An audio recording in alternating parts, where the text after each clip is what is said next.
Alright y'all, so before I even start this video, I have a lot of people that ask me, do I use the LS 9-foot, the Warrior blink, the 20 to 40?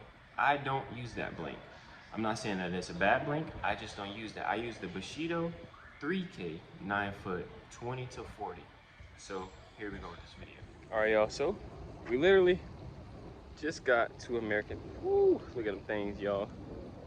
Beautiful. But anyways, we literally just got to American Tackle. So I drove all the way here so I can show you guys what rods I use, how I use them, and what I use them for. So let's get in this building because they close soon and we're gonna show y'all. Clint, welcome back. Gotta get all hyped up, my boy's here. All right, let's talk about some blanks, Clint. All right, so we're gonna take out the 8.6 12-25 first. 8.6, 12-25. All right. So I've been telling everybody that I was gonna come here. Woo. My bad, yo, I dropped that blink. All good. But yeah, see, this is the 8.6 12-25 right here, the Bushido 3K. So this is a blink right here that I've been promoting for a while. And this is the one that I live bait fish. I mostly throw shrimp, I throw grubs, mostly everything small, but I have thrown 1 ounce and 2 ounce jigs on this thing and got tight plenty of times. So this is one rod that, like, if you really want to do everything, you can. If you want to go on the lighter side, but basically this is like a do everything if you want to go light. Now you said you even do like stinger grubs on that one too, right? Yeah, definitely. I like throwing grubs on the lighter rod more because you can feel the thump better. You also probably get more distance on those lighter baits using the 12-25 as compared to the 20 to 40. Yeah, because the 20 to 40, you can still feel the grub, but there is nothing like that grub going through that current with that 8.6 12-25. I can definitely see that. I can definitely see that. And I think you can confidently say, be it that you fish those and fish them thoroughly, yeah, that whether it's a 12-25 or a 20 to 40, you still have the ability to muster a really big snook, really big redfish, really big whatever you're doing from the inlet. Yeah, that's why I like showing people these blinks so they know that they work, because I don't just talk just to talk. Nice keeper right here. Nice slot. I got him on my 8.6 12-25 Bushido 3K. And I got it on the grub. I told them that I wanted a grub and they made it happen. So I can't be more thankful for that. So this is the next blink right here. This is that 9-foot 20 to 40. Now this is my meat rod right here, boy. I don't play no games with this thing. So this is that Bushido 3K 20 to 40. This one right here, I throw pins, I throw pigs, I throw basically anything I want with this thing. Croakers, jigs, bucktails. Like honestly, my honest thing I would tell people that if you want to throw strictly jigs, I would definitely get the 9-foot 20 to 40 if you want to go strictly jigs. Now why 9 foot as opposed to 8'6"? Well, I like the 9-foot better because you can throw farther. Okay, excellent point. More length, added distance, right? Even though it is 6 inches, it's actually 6 inches of length that you have for casting ability. Yeah, and I know a lot of people like fishing those VSX, like 200s and 150s and stuff like that. So if you do hook a tarpon, you will want that extra power, definitely, with this thing right here. And this right here, I've caught everything. Like I've caught a cubera on this thing. I've caught snook, I've caught redfish, black drum, basically anything you can think of that flow through that inlet except for a cobia.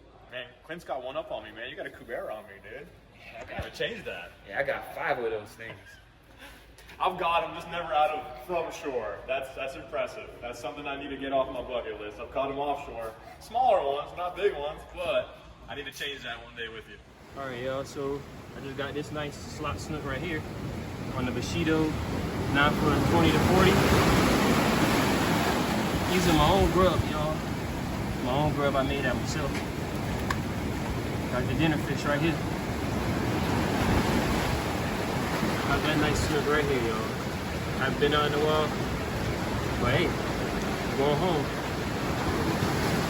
All right, y'all, thank you. What you got now, Clint? So this is the Bushido 3K. This is a 30 to 50. Now this right here, I mean, I really don't have to say too much about a 30 to 50 if I just told you what the 20 to 40 would do. So just heavier in action, a little bit faster taper. And you know what? Let's just load this one up for the cameraman. I know you know how to load up these blanks.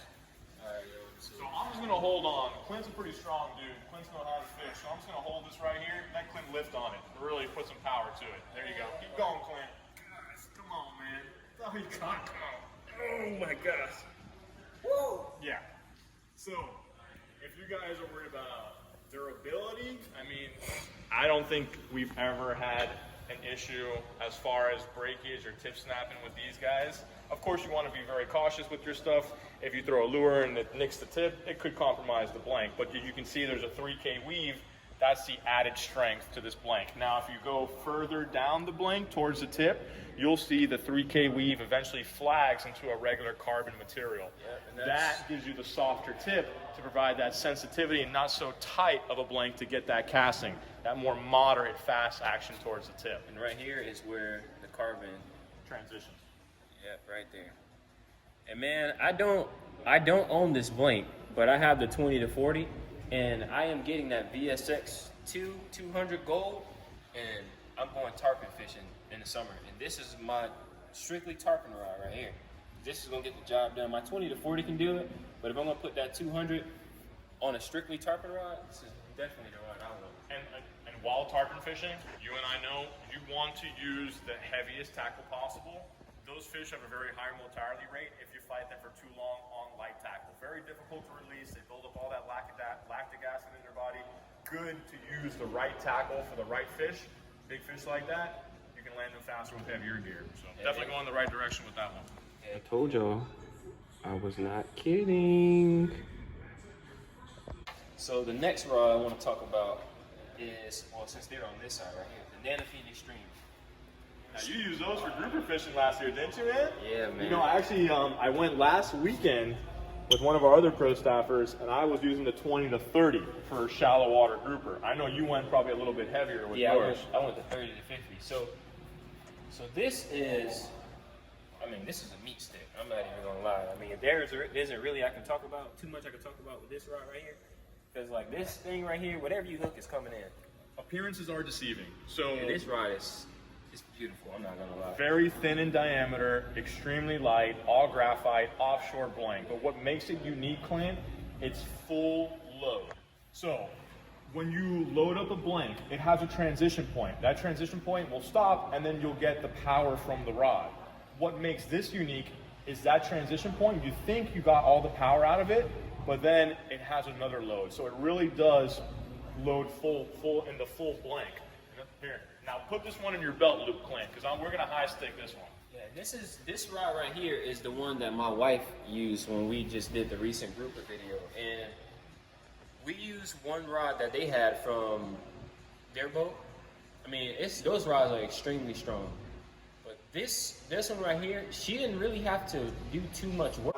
Of course, which means when that rod loads, the material wants to come back to its original form. Yeah. So when that grouper surged, all she had to do was hold on and keep that drag tight. The rod's going to want to recover itself. So like you said, if you can get a couple turns on that grouper, get it off the bottom, you probably won the battle. Here, put this one a little bit. There you go. You ready, Clint? Yeah. This one's going to be a strong one. So you think you get all the power out of it. So you see right there, John? But there's a little bit more this thing has to offer. I'm not gonna lie, man. This thing. So there's going to be more development in these rods as well. Hopefully in the future you guys can see something maybe modified in this one, maybe offered in a different length potentially. We can talk about that maybe on a future video, man. And trust me, I'm waiting. Yeah, because you might have seen it at ICAST this year. No secret, it's an 8-footer. We don't, of course, it's not ready for sale yet, but it is coming soon. And trust and believe, I will be in here as soon as it comes. Trust and believe that. Oh, babe, get him. Let's go, girl. That's a good one. That's a good one. Do your thing, girl. That's a good one. Keep getting him. Come on, keep going. Pull up and go down. You got him. Nice and smooth. Let's go. Y'all see my girl doing her thing? Keep going. Real. Real. Yes, babe. That's a good one. Real. It's okay, baby. You got it. You got it, babe. Let's go. Let's go. Get him in, baby. Oh, yeah. Let's go. Oh, yeah. That's my baby. Give me some, girl. Let's go. That's a stud. That's what I'm talking about, girl. Give me some. Woo! Told y'all boys, man, that Bushido Nanofine Extreme 30 to 50. I'm not gonna lie, man. I don't really snook fish with this one, but that would be like, they wouldn't have a chance. So same one I went shallow water grouper fishing with is a 20 to 30. I really built it for snook fishing, but from the boat. So I fish a little bit differently than you do. I usually am at the tip of the jetty, either in Port Canaveral, New Smyrna, something like that. And I needed something with that power, but without the length of the BUBA. And so I also built it for offshore pitch rods, my cobia rod now, my potential mahi rod, my big mango rod. But I figure if I'm going out to the West Coast, shallow water grouper, you know, those grouper are getting into the 24 to close to 30-inch range. This can probably handle it, and it did. It worked flawlessly. I got my limit, came back home, filleted it up, and the cameraman is actually still eating some fillets probably from that fish too. He's licking his lips as I'm saying it. I guarantee you that rod will work. The rods that we used the first time was only 20 to 40, and these rods are probably definitely the Bushido, the Nanofine Extreme is probably the strongest rod I ever held in my life. I'm glad to hear that. And the Bushido 3K is extremely strong, but this right here, man, you can really pull the plug out of the ocean for it. Hey, how about we put it out there for other people on your channel? So, you want to send an invitation to get some more pro staff buddies along on board with us, man? Most definitely. I would say that if you guys would like an opportunity, like Clint, to come on board and access more of our products, there is an application process. You can go to AmericanTackleAnglerProducts.com or AmericanTackle.us, and there is a pro staff link that will take you to fill out an application, and myself or John will be looking at that as applications, be reaching out to everybody. So if there is something that you'd like to take an opportunity with and join a great company and representing our products, reach out to us, give us a call, shoot us an email. Yeah. Thank you, Clint. Appreciate that, man. Yeah, man. I try to put in a lot of work with these things right here. So what else do you want to look at, man? Definitely the LS, the 7, 6, 12, and 25. Okay, bass rod, huh? Yeah, this is the... So it is a light saltwater. Yes, most definitely. That's the one I do my mangrove. This is what I do, my mangroves, my sheephead. If y'all, I know y'all watch a lot of my mangrove videos. Also a great chatterbait rod for bass fishing. So for all the bass guys out there, love this thing for big chatterbaits. It's a great chatterbait rod because it is moderate bass, so it has that bend. So when Clint fishes on the bridges and piers and stuff, and he's fishing vertically for those mangroves and sheepshead, got to have something that gives a little bit. Yeah, when I throw my my shrimp jigs, when I snook fish off the bridges, I love this rod. The reason why, because the tip is super light and it's strong enough to like pull them out the bridge. The LS 7, 6, 12, and 25 is really my go-to rod when I'm definitely going inshore. Because I mean, when I'm fishing around the bridges and I'm throwing my jigs and I'm fishing like what are those things? Fiddler crabs. Yeah. I mean, I bring this thing out sometimes when I use shrimp. I mean, this rod definitely works. Like, I mean, y'all see the videos. I really put these things to work. But my favorite one is the one we're going to next. I use that rod every single day. I pick that thing up even when I'm not going fishing. SWB? Yes, sir. I use this one, know that. That's the 15-30? 15 to 30 it is. Yep, coming right up. Now this rod right here, I know a lot of, I put some of my friends on and they like this rod when they throw their bait casters, their big bait casters, and they fish for snook on the bridges. Now this rod right here, I've caught a snook on a jig with this thing, with a grub, pinfish, pigfish, everything. I literally use this rod right here for everything. I love what you did with the grip system on it too. Yeah, the G2 carbon? Yeah. Yeah, man, this thing is sweet, man. This is definitely my favorite rod. Built differently than the other one. So you see that there's a different power, a different diameter, a different length to all these different rods that Clint uses. And he doesn't use one rod for everything.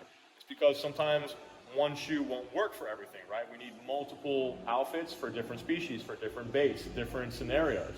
So definitely. You realize that, not to say that you can't find a rod that can cover multiple techniques, but one rod will not cover every technique. Most definitely.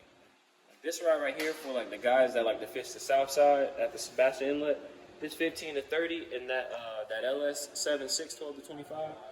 This rod right here and that rod, it will be perfect because on the North Jetty, you need that extra length on those snook to pull them over the rocks. And I'm not just saying that, like it's really from experience. Like you can get them on the shorter rods, but when that snook is green and he goes into that rock, you can't do anything about it. But this right here, if you want that extra, I don't know what it is about this blank. If you need that extra pull, this is definitely the one. I love this rod. I mean, y'all see it in like 90% of my videos with my VR75. Woo! Come closer, cuz. Ah, yes, sir. He is a giant. Yes, sir. VR75. Telling y'all, man, that Bushido 710 SWB 15 to 30.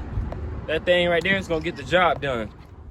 Just like I tell your viewers too, Clint, just like you feel welcome in here, I would implore them to come into our showroom at any time. Come and visit us, check out the showroom. If you look behind my desk, there's a reason why we have all those awards back there. And Mr. John Graves, our cameraman today, can attest to it. It's because we take a lot of pride in being the best of the best. So when you come in here, one, you get to experience incredible service, you get to see the best products that the fishing industry has to offer when it comes to rod building components. And it's not just to say we don't just do jetty stuff or we don't just do pier stuff or inshore stuff. We cover everything, man. Yeah, Literally, globally, whether it's perch fishing in Europe to, carp fishing in Texas to catching bluefin out of San Diego. There's quite a bit that we do cover. Yeah, pretty much everything. Fresh, salt, extreme fishing. And by the way, I promise we're going to do a crappie video, me and Clint. We're going to go out and we're going to tear them up one day. So. What is that rod? Oh, the SJ. The SJ. We'll pick that one up. So I only caught a few on that rod, but he can do more explaining with that rod. So, this is our spin jig. Our spin jig rod in the 7'2" action. This is good. Alright, y'all, so before my wife interrupted the video because she was ready to go, we didn't get to finish telling you about the crappie rod, so maybe in a later video I'm gonna have Mo explain that to you guys. But yeah, man, that's every rod I use, and I tell you what I use it for and how I use it, and I try to post a little bit of the clips of me actually telling y'all what I do with the rod and showing y'all that's what I do for the people that don't know. And that Nanofin Extreme, man, that rod is beautiful. It's extremely light. Like I know I've been to a lot of tackle stores and grouper rods are really heavy. That one is really light, really thin in diameter, nice as heck, and it's strong. It's gonna hold up to whatever you hook, and I'm not even kidding. But I'm not gonna hold y'all up because I'm at work. So if you guys are already not subscribed to my channel, please hit subscribe and stay tuned for the next video.